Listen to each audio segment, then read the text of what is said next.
Hey yo, I'm Fila, and welcome back to another 7th Haven video for Lost Ark.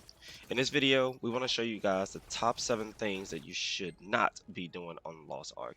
These are things that you need to be looking out for because a lot of the times these newer players that are about to start playing Friday are not going to know this, and you have to pay attention because these things will cost you in the late game, and you do not want to be spending so much extra money and gold for these things. Well, let's jump right into the video.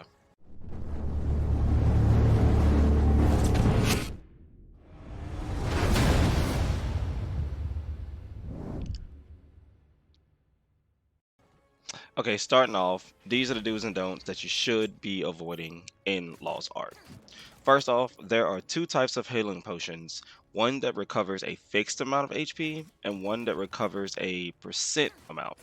When you level from specific quests and just defeating monsters, and even from the Founders Pack chest, you're going to receive both types of these. I want to have them up on screen right now. Avoid using the ones that will recover percent because they scale with your level, and you're going to start doing like in-game dungeons and raids, and you're going to need them because those are the only ones that you can bring in those activities. The ones that you're going to get that's going to only recover like, I don't know, maybe 400 or 700 HP, those aren't going to give you as much whenever you hit the late game because you're going to need like so much more HP. While as an early game, yeah, they're perfect to use. So remember to use the ones that just recover a certain amount of HP. And then just some people who's not going to use this advice, they're going to pay a decent amount of gold later in the auction house just to obtain these. Like a percent is way different than what you should be using. Um, for the late game because your health is going to be so much more. So you got 30,000 health and your health potion is only healing you for 700. Now come in, you know, do the math. You need the ones that's going to do 30% out of your 30,000 health, and that's just a rough number. I'm not exactly sure how long the health can go in a late game. Here's the second tip. If you see a side quest with a chain symbol, please try not to skip them because they give a decent amount of silver and other rewards like skill points. Skill points can usually only be rewarded whenever you level up, so you want to try not to skip these. In general, whenever you see a side quest, the exclamation marks that will be on the map, I just do all of them, especially in the early game because you want to try and level up as fast as possible. And like I said, this video is for the newer players that's going to be leveling up during Lost Ark. So you try not to skip these because you can obviously tell which ones are the main missions by the symbol that it has, and you can obviously tell which ones are the side missions. And if you're an RPG player, usually we just skip some of the side missions because we just tell ourselves, oh, well, whenever we get to the late game, we'll level up as much as we can, but try not to skip these, especially the ones with the chain symbols. You want to make sure that you do those because they give so many worth it rewards. Trust me, look out for them. The third tip I got for you guys is a little bit more obvious, but it really comes with some consequences.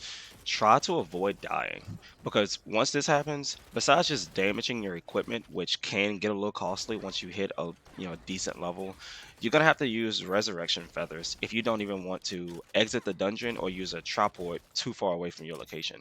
It's been a time where I've seen people die on stream and they've had, instead of using their feathers, they have just went all the way back to the tripod. That's a super long walk.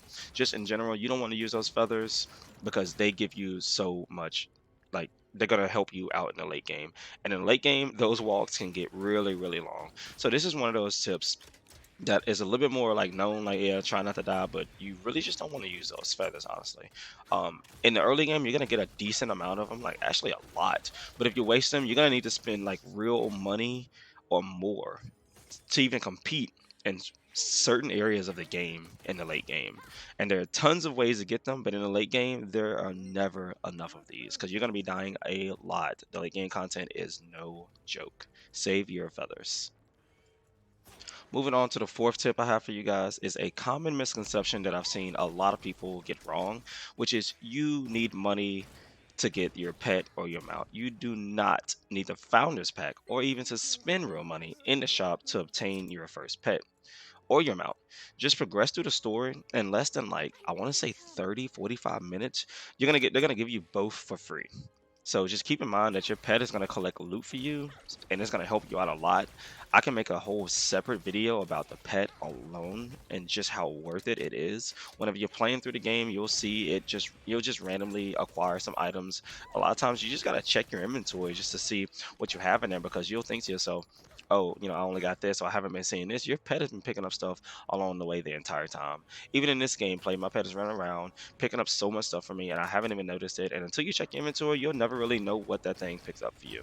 Also, they give stat bonuses. Like I said, I can do a whole video on these alone. So make sure that you don't spend no real money. You don't have to get the founders pack. Progress. You'll get your pet.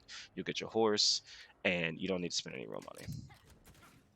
So the fifth tip is actually about your mount. Since we're on that topic, once you unlock your first mount, you're gonna ask yourself, is there a button to summon it? The bad news is no, there isn't.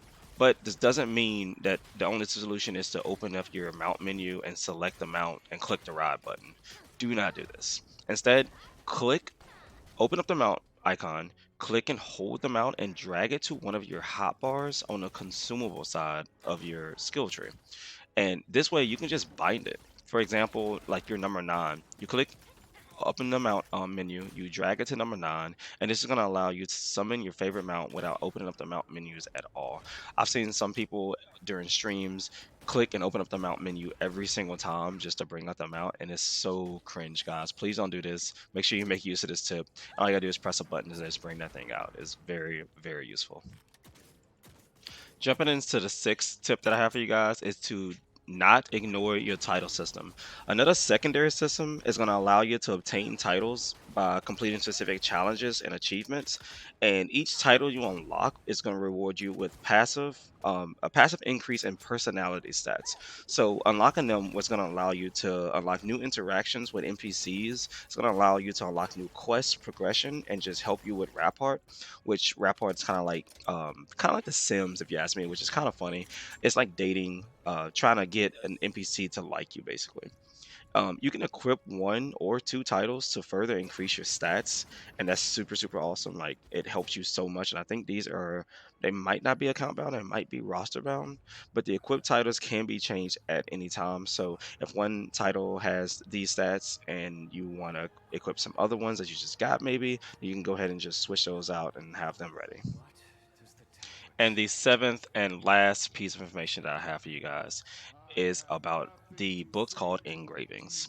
You're going to find engravings throughout the world. Do not use them until you learn which one you need.